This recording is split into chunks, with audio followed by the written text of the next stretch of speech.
Tonight on KPBS Evening Edition, a ruling today in a controversial last-minute decision by former Governor Arnold Schwarzenegger. It involves a killing in San Diego. And a search for missing women in Tijuana crosses the border thanks to social media. And while hate crimes are said to be down in California, several hate groups claim San Diego as home, especially in the music scene. More on who they are in just a few minutes. Plus, with just 2 months before the election, San Diego mayoral candidates say they've changed their minds on several key issues. And the candidates got grilled today by some young constituents. KPBS Evening Edition starts now.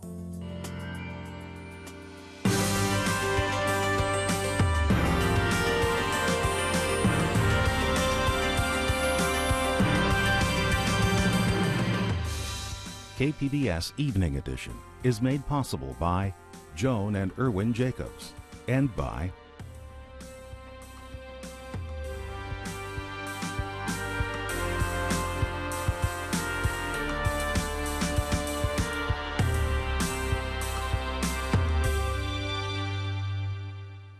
Good evening. Thanks for joining us. I'm Eric Anderson in for Dwayne Brown.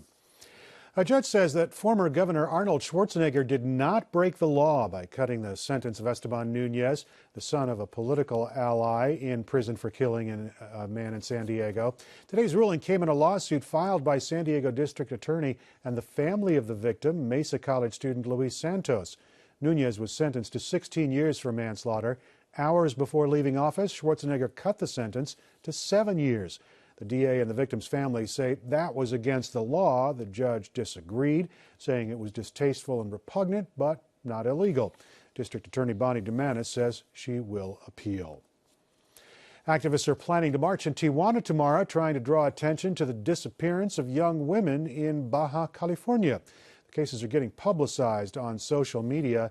The online posts say the university-aged women are being kidnapped for the slave trade. The bodies of 2 women were found in Ensenada this week. A third has been reported missing in Tijuana. Police say the cases are not related. Tomorrow is the 1-year anniversary of San Diego's big blackout. Despite an 8-month inquiry into what caused the outage, KPBS reporter Amitha Sharma says a central question remains unanswered. The lights went out a little after 3:30 p.m. on September 8th, which was on one of the hottest days last year. The outage happened after a utility worker in Arizona tripped off an electric transmission line. Now, there are safeguards within the system that should have been able to isolate the problem, but they didn't kick in. So the initial trip-off cascaded through the system, causing a blackout. Parts of Orange County, Riverside County were affected. All of San Diego and Imperial counties were affected, and parts of Baja California were affected. The blackout ended up shutting down the lights for about 3 million people. Schools shut down in San Diego, businesses closed, gas stations closed, traffic lights stopped working, causing bottlenecks on roads and freeways, and millions of gallons of raw sewage flowed into rivers in both the San Diego and Baja regions. People had to roll out the emergency plans. They were eating by candlelight. After an 8-month inquiry, federal regulators blamed the blackout on poor planning and inadequate communication and lack of awareness by utilities of what was going on their part of the grid. Regulators also said the blackout could have been prevented had there been more local power generation, but they didn't say, they never answered why there wasn't more local power generation. Meanwhile, San Diego Gas and Electric says it will not pay the claims filed by 7,000 of its customers for $7 million in losses due to the blackout. The company says it didn't cause the blackout, and so it should not have to pay those costs. KPBS reporter Amitha Sharma. Since the blackout, San Diego invested $17 million in 7 new backup generators for its sewage pumps. San Diego now has state approval to expand a regional enterprise zone to try to create new jobs. Businesses get tax incentives by moving into enterprise zones. The San Diego Regional Zone already covers a large area of the South Bay, and now it's growing to include parts of Kearny Mesa, Mira Mesa, and Rancho Bernardo. The region's housing market is starting to improve a bit, and that was welcome news to the region's realtors who gathered today in Mission Valley. The signs of recovery are modest but steady. Home prices in San Diego are nowhere near pre-recession levels, but real estate tracking firm DataQuick says the average price rose to a 4-year high in July. Those are encouraging numbers for Lawrence Yun, the chief economist for the National Association of Realtors. But right now, the economy in the manufacturing sector is still shaky. But now that the housing is beginning to recover, that is beginning to create jobs in many sectors. Yun says the fundamentals that support the housing market are moving in the right direction. Jobs are being created, the mortgage rates are exceptionally low, then you have the rents increasing, generally means that some of the renters want to pull out a calculator and see if it makes more sense to buy a home. And while there are homes on the market here in San Diego, as you can see, there are not as many homes as there used to be on the market, and all those distressed properties, the foreclosures, not out there as much. Over half of the homes sold in California right now in the short sale arena and in the REO arena are multiple offers with 3, 4, 5, many multiple offers. So again, you get a very tight inventory, great lending environment, all cash demand. Leslie Appleton Young says the competition for homes and a shrinking inventory of short sales and foreclosures are working together to push prices up. But not everything is positive, however. Realtors are worried that a slumping job market could hurt housing, and they say that mortgages are still difficult to get. That could complicate a housing recovery.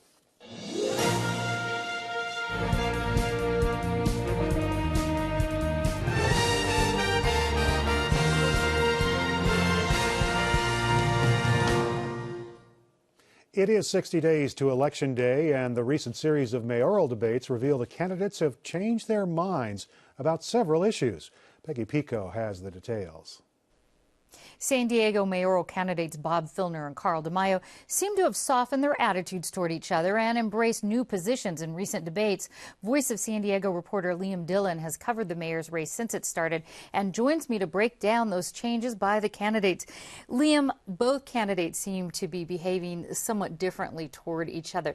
What have you actually noticed? Well, it's not so much that they're behaving differently towards each other. It's that the image they're trying to present to voters, to take a step back. I mean, San Diego is used to electing sort of moderate, very kind of folksy sort of mayors, folks that aren't not nearly as partisan as these two guys. And so they're trying to, to be mayor, present an image that is like the mayors in the past, and try to sort of sell the idea that they can be just as moderate or an image of the kind of mayor that San Diego likes to elect. But there has been some actual changes, specific changes. Let's start with Carl DeMaio, for instance, on education. He's changed on that. Tell us about that. Well, he used to say that the city had too many problems, financial and otherwise, to deal with education. The city of San Diego does not have any direct control over the city schools or really any schools. It's a separately run organization managed by a school board. And so now he says, though, he wants to have more involvement from the city. He's championing a joint city council school board meeting this month.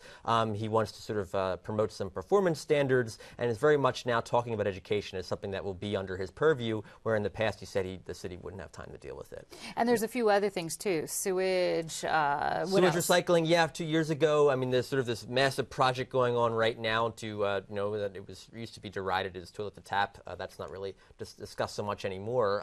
But the process by which wastewater is recycled into drinking water.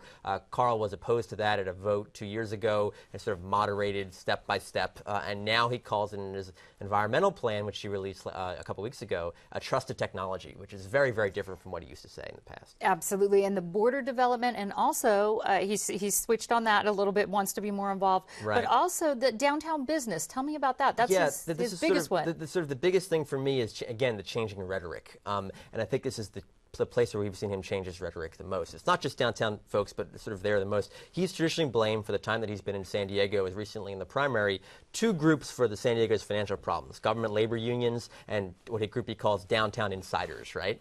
And so he now is sort of courting some of the downtown business leaders and groups that he traditionally criticized in the past to help donate to his campaign or be a part of his campaign, and they are receptive to that. And so that's definitely a difference in softening his rhetoric towards them. Similarly, I mean, I mentioned the pension issues. He's railed against that ever since he got here. Used to say that folks who were involved in making those decisions didn't have any political future, didn't deserve any political future. Toni Atkins, now an assembly member, was a council member when she was a few years ago during the pension. Now, when she was named the majority leader in the assembly, he now congratulated her. So it's a great development for San Diego. Very different. Definitely different. Let's talk about Bob Filner. Yes. What has been his top sort of turnaround? Well, he, in the primary, emphasized his opposition to three big things: the Proposition B pension initiative, which is 401ks for most new hires, the financing plan for the convention center expansion, and also the plan to remodel the Plaza de Panama and Balboa Park. And he decried them in the strongest terms. They were a fraud. They were a giveaway. Right. And now he says, well, I might not like them, but I'm going to implement them now. And that's sort of different, again, sort of a conciliatory tone that he really hasn't taken when he was really bellicose about them in the primary. So despite these changes, do you think this is really a political ploy to get elected? Or do you think they're really genuinely trying to move toward the middle because of the feedback they've heard from people? Well, I think you're going to see in every election, right? You're going to see candidates run to the extremes in the primary, and you're going to see candidates move to the middle in the general. And I don't think it's any different than any other election. Although there is sort of the amount of shifting going on here is sort of seems to me to be kind of unprecedented in terms of what these folks are doing. If you do spend a lot of time though looking at their history and their backgrounds, like I've tried to do, you'll see that the move to the middle is pretty out of character for what they've done in the past. And so if you believe that history repeats itself, you're more likely to see some of these guys act like they did in the primary than what they're acting like now. We only have time for two more questions. 20 debates are planned between Labor Day and election time. Why so many? It's a great question. I don't know. I think it's kind of overkill. I mean, but I understand it from the candidate's perspective. You have an interest group says, hey, come talk to me, and they don't want to upset an interest group, particularly in a close election like this where every vote is going to count. They have to show up. And so, fortunately, that does allow these interest groups and folks to kind of see everybody's positions, but it is hard on them, and I don't envy their position on this. They're saying yes to everybody. Exactly. Very briefly before we go, endorsements. Who's backing whom? Carl announced this week that Jan Goldsmith was backing him as city attorney. That's sort of the only new one. Basically, everything else is what you would expect. A lot of Republicans lining up for Carl, a lot of Democrats lining up for Bob. I think the two big outstanding ones that are out there, current Republican Mayor Jerry Sanders has not endorsed, and Assemblyman Nathan Fletcher, who was a candidate in the primary, also hasn't endorsed. They've both made entreaties to both, and we'll see who they line up with. We'll see what happens. Liam Dillon, thanks so much for being here. Thank you, Peggy. Now, those mayoral candidates went back to school today, and as KPBS Metro reporter Katie Orr shows us, they got their feet held to the fire with some tough questioning. Today's event had all the earmarks of a classic political debate. There were the stately candidates, the dignified backdrop, and the assembled media. But there was something noticeably different about this debate. I'd like to welcome you all to the 2012 San Diego mayoral debates. It was being run by teenagers, and these teenagers knew what they were talking about. For instance, here's La Jolla Country Day senior Alex Garcia asking Councilman Carl DeMaio and Congressman Bob Filner about the city's decision to transfer booking responsibilities for the public convention center to the private Convention and Visitors Bureau. How would you prevent a repeat of the spending abuses and poor management policies that were the reason the city took booking power for the convention center away from the Bureau in 2004? Today's debate was the result of months of hard work by students from the Preuss School and La Jolla Country Day. They did research, worked with journalists, and crafted questions designed to put San Diego's mayoral candidates on the spot. We were there last week when they were planning their approach. We're all ready. Now all that's missing is you. Preparations for the debate initially began last spring when students got the commitment of the mayoral campaigns. Work picked up again just 2 days after the new school year began when government teacher Jonathan Schulman brainstormed with his seniors about the issues they might want to bring up. Pension reform. Absolutely. What else? Labor unions. Labor unions. The kids enthusiastically offered up ideas from the convention center expansion to outsourcing city services. Senior Jessica Lewis wants to hear a discussion about a subject that plays a major role in her life. I think I'd personally want to hear the most about education. Even though I know they're limited on what they can do, I'm curious to hear what they see in the future for San Diego schools. Our city's debt and how we're going to repay it. Alex Garcia wants to focus on the future as well. I hope they'll give us a plan for not just the short term and their prospects right now, but for San Diego long term, since we're young and we are thinking of probably like coming back to San Diego probably after college, or if we stay in San Diego for college. We really are invested in the future of San Diego, so we probably want more of a longer-term focus. Amir Ferry says the candidates should remember that some of the students creating the questions will also be casting a ballot in November. This year is actually, I feel it's like my political awakening. It's my first year I'll be able to vote. So I've been following national elections, congressional elections. And I think it's really important to follow your local politics in the mayoral office. So I really hope to get a greater understanding of that. Public transportation. Public transportation. Jonathan Schulman wants his students to have a better understanding, too. His classes have had local college professors and political pundits as guest speakers, and he says the debate fits right into his curriculum. One of the things that I'm always trying to push with the students is civic engagement, and find any opportunity for them to not just read about it, not just watch it, but participate in it. Schulman says these kids are determined to get some real answers out of the candidates. One of the things that we've been talking about, and that the advantage that the students have, is that the students are not journalists. They can hold the candidates' feet to the fire in a way that journalists can't. Journalists need to be able to maintain that relationship and keep access, or you can't do your job. And the students here, they've got a one shot at it. And the students took that shot today, peppering Filner and DeMaio with questions ranging from public safety to border issues to the pension.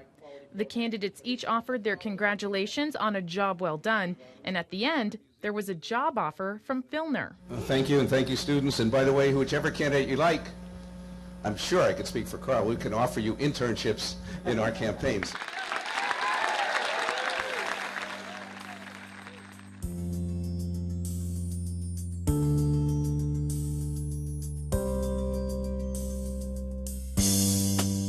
California Attorney General Kamala Harris recently announced hate crimes are down slightly in California.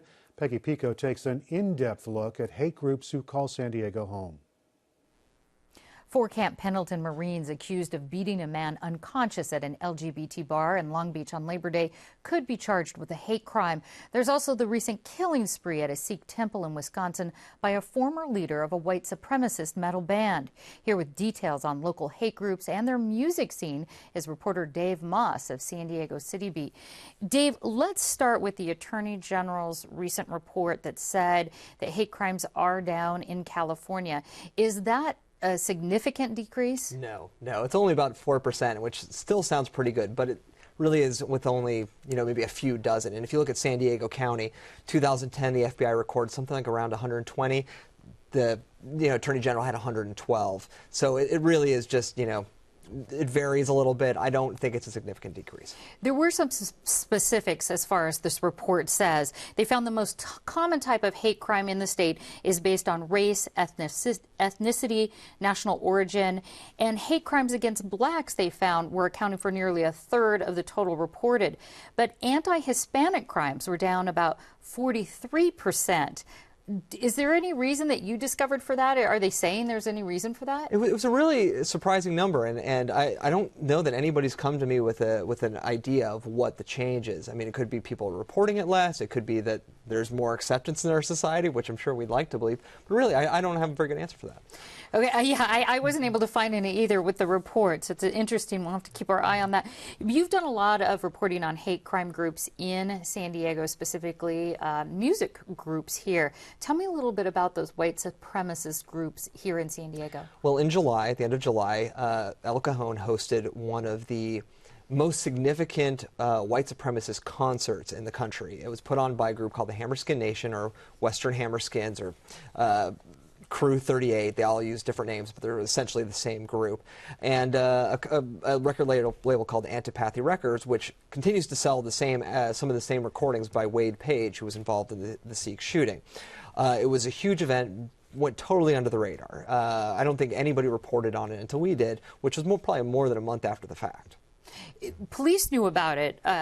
They found out about it kind of on the sly, right? Somebody notified them. Yeah, you know, typically the white supremacists keep this under wraps and they don't announce the location until just before. And the FBI and the Anti-Defamation League and police tend to have, you know, fake accounts and that sort of thing. So somebody was clearly tipped off right before it. They alerted El Cajon police right before it, and they did have a presence outside the VFW hall in El Cajon just to make sure everything didn't get out of hand. What about some of the other white supremacist groups, Max Resist, White Knuckle Drive? What are some of the other groups that we're dealing those are the here? three bands there. There was Max Resist, Chaos 88, I think is the band, and White Knuckle Driver, as you said. And Max Resist is perhaps one of the most prominent skinhead bands in the country. And that band, Wade Page, actually did substitute in for other band members from time to time. So these concerts are protected by free speech. Is there anything law enforcement can do? I mean, are they inciting violence, and can they get them on anything? I think it's pretty much just a First Amendment issue. I think they, you know, the police tend to let them do their thing as long as it doesn't cross that line. And similar to that you would see with the you know, the Westboro, you know, Baptist Church or any other kind of groups that are, you know, maybe their politics, you know, disturb people, but as long as they don't cross over the line into violence, then maybe not. But they do monitor them. They do make sure, because these things do eventually, I mean, people do eventually, you know, I mean, things do happen. I don't want to paint a group with anything, but, you know, Wade Page is a good example. Does law enforcement here in San Diego County have a specific detail or a specific group that sort of monitors the going-ons of these groups? I believe there is. I believe that, I mean, the FBI definitely, I would say, is the go-to agency on a lot of this stuff. The DA's office does take a look at it, especially with LGBT issues, and that's a lot of LGBT-related hate crimes. You do see it. I mean, I think in San Diego County that was the largest number of hate-related crimes, and I think there's a lot of sensitivity in San Diego because of that. Last question is, if somebody is convicted of a hate crime, what sort of additional penalties do they face because it is actually a hate crime in addition to whatever else it was? I couldn't tell you the exact aggravating thing, but it is an aggravating factor. It can, you know, if you have a, you know, a violence conviction, you can amplify the sentence, you know, based on, you know, a hate crime. But they are very, very difficult to prove. I mean, you have to essentially prove somebody's motivation for a crime, and that's, you know, getting inside somebody's head is a difficult thing to prove in a court of law. All right, David Moss, thanks so much for talking with us. Oh, thank you.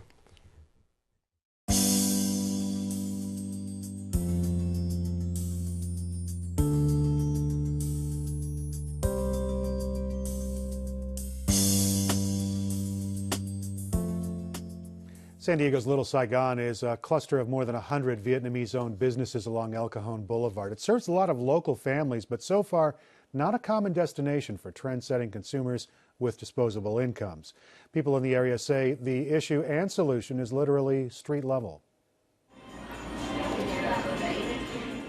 We started the business outside our apartment at the time in 1990. A couple years later, my mom saved up enough money to start the business, a little tiny restaurant, like serving Vietnamese food. The Little Saigon District, which is a rather new initiative, but what makes it unique is that between Highland and Euclid, which is about 5 blocks, there's about 120 businesses and 90% or so are Vietnamese owned. El Cajon Boulevard between Park and 54th Street is like 4 to 5 miles. It's a very long stretch. We have to recognize where in that long business district there are clusters of businesses and address their needs within there, because those are the places where people exist and they're more apt to use multi-forms of transportation. Fixing the front of the facade shows that you care, and it definitely will bring people in because it's, you know, the first thing that people see. At the old location, we did have one tree, but it got taken down. It actually hurt our business. It didn't look as appealing to the outside public because it created more of an industrial look. What you want is a friendly, inviting area, like a park. Outside here, we have a very sloped, cracked sidewalk, and so it makes it hard as we're looking to get a public right-of-way to do outdoor seating. It makes it hard to place those items out there and really take over and expand onto the sidewalk. El Cajon Boulevard really is an in-city highway. Businesses that aren't on a stoplight often have trouble with people if they're on the other side of the street. How do I get over there? Say that someone needs to park across the street. They have to cross several lanes of fast-moving traffic. There's no safe crosswalk. They might have to stop in the middle, and people get hit by cars crossing this area. It is not safe. If the street just was more aesthetically welcoming, more pleasant to walk up and down, that people would be more likely to think of El Cajon Boulevard when they think of going to do their dry cleaning or buy their food or buy their mattresses or take a yoga class. This area is very rich in culture. All it really needs is a little work on infrastructure and funding to make it what it should be. That story was produced by Megan Burks and Brian Myers at our partner Media Arts Center San Diego. It's part of the Speak City Heights project. You can learn more at speakcityheights.org. And you can find tonight's stories on our website, kpbs.org/evening edition. Thanks for joining us and have a great evening.